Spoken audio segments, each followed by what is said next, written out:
ఓం శ్రీ మహాగణాధిపతయే నమః. ఓం నమో శ్రీ లక్ష్మీ వెంకటేశ్వర స్వామినే నమః. ఓం నమో భగవతే వాసుదేవాయ. గురవే సర్వలోకానాం భిషజే భవరోగిణాం నిధియే సర్వవిద్యానాం దక్షిణామూర్తియే నమః. ప్రేక్షకుల నమస్కారాలు తెలియజేస్తూ ఈ వారం మీ యొక్క రాశుల యొక్క ఫలితాలు మనం తెలుసుకుందాం.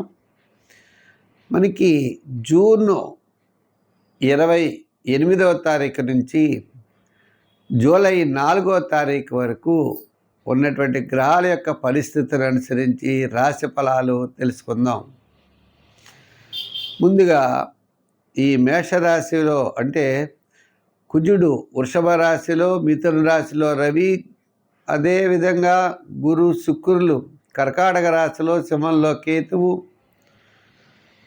మరి యొక్క పొజిషన్ల బట్టి మనం ఆలోచించినట్లయితే కుంభరాశిలో రాహువు, మీనరాశిలో శని. అయితే మనకి ధనుస్సు, మకర, కుంభరాశుల్లో చంద్రుడి యొక్క సంచారం ఈ వారం ఉంటుంది. కన్యారాశి.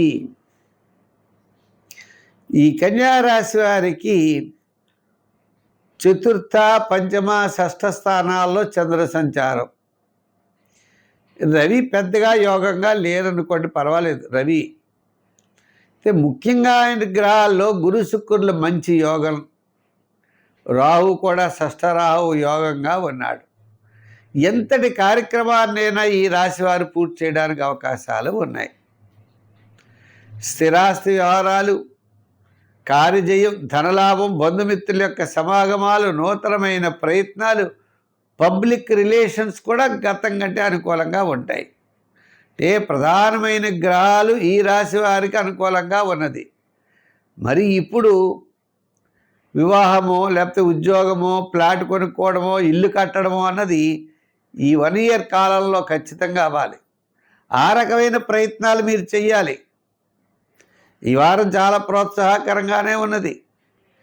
వార ప్రారంభంలో శత్రు బాధలు ఉంటాయి. వారం మధ్య నుండి మీ పని మీరు చేయాలి. వారాంతం అంత అనుకూలమైన వాతావరణం కనబడుతోంది. ఒక మంచి విషయం వారాంతంలో మీకు తప్పనిసరిగా జరుగుతుంది. ఆర్థిక సర్దుబాట్లు ఉంటాయి. చిన్న చిన్న వృత్తుల్లో డెవలప్మెంట్స్ ఉంటాయి. చక్కని ప్రోత్సాహం ఈ యొక్క కన్యారాశి వారికి కనబడుతోంది. అలాగే షేర్స్లో అనుకూలంగా ఉంటుంది. రియల్ ఎస్టేట్ బిజినెస్ కూడా తప్పనిసరిగా లాభిస్తుంది.